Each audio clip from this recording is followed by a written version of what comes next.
So if you want to pull stuff up, just tell what happened. I had this one curl and now it's doing this. Oh, I love it. I'm Brooke. I'm one of the project managers here at Flocksy, and I'm currently based in Florida, unless you want me to say city as well. No. Okay, that's what I thought. I was like, hold on. Find you. Here's my address. Feel free to send me mail.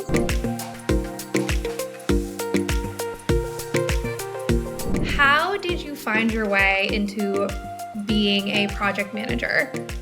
Ooh, so actually back in 2020, I found Flocksy. I can't even remember if it was like through Indeed or LinkedIn. It was one of those. And I first off started on the design team. And then last year they posted like a banner to everybody saying that they were looking for a new PM. And I kind of wanted something that had like a little bit more structure. So I decided to apply for the role and got it. And I feel like my experience that I had working on the design team and already working with some of the clients in that capacity really helped for when I became a project manager. I feel like bringing it, like starting out like on the creative team and then transitioning to like other roles within the company helps so much because you already have like the understanding of how things work with the client in the team. So it really makes so much of a difference. You should be in the role underneath before you move up because it really just like empathy, understanding of everything, all of that is just so much more clear and it's just so much of a better transition. Right. So you were in an excellent spot because you had that experience. You know what the role is like. So then when you're relaying information to both the creative team and the clients, you were actually in the position of what who they're talking to and who they're working with. Exactly. And that was also cool. I don't think I have any clients in my account that I actually worked with before. I think they were more in like the other PM accounts, but there's like some every once in a while I see and I'm like, oh, I did creative work for them previously. So that's also really cool to just see that like they're still around, especially because it's been since 2020. So it's exciting to see them still like working on like the long-term relationship with the team.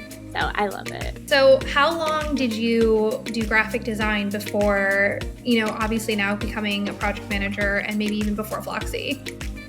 Ooh, I got the interest when I was in middle school actually, because I joined the yearbook team. Yeah. And that's when I really started getting interested. I really like magazine layouts, like more editorial style. And that was when I started making I had Tumblrs for One Direction. It would make edits. Oh my God, I love that. From school, and I just sit at my computer making edits for different blogs. And it taught me a lot. Actually, I'm all self-taught. I did study it in college a little bit, but mainly self-taught. So I was actually working retail before I found Flocksy. It was one of those things I was I'm just gonna do it during college and then I'll look for a better job. And it was during lockdown that I found it, and it was right before they were hey, we're gonna be returning to the store, and I was hey, I found something way better, bye. Yeah. So I was really excited because I just gotten my AA when I found it, and I was this is perfect timing. That's amazing. It's so funny that you mentioned Tumblr because I obviously dabbled with Tumblr. I don't know who didn't, but I don't know if I'm revealing my age here. I think I'm older than you. But MySpace is how a lot of people got into coding and graphic design because you had to legitimately code your designs in. I didn't get to jump onto the MySpace train. I was a little too young for that. But Tumblr was where I was editing code. I don't know how to write it, but I can edit.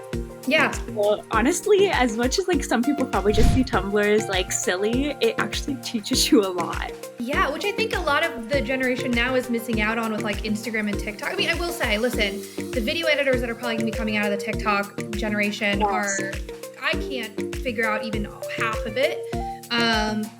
CapCut is also incredible for templates, and the templates people make on there are wild. But there was a version of coding that we were all doing back in the MySpace, Tumblr era that we didn't even realize we were teaching ourselves. Right. We didn't know that we were teaching ourselves the basics. Right. We could add in stuff to themes and everything. Oh, it was so fun. But no, I agree with that because even on Twitter, a lot of people make the fan cams and edits, and it's you guys know this is actually really good stuff.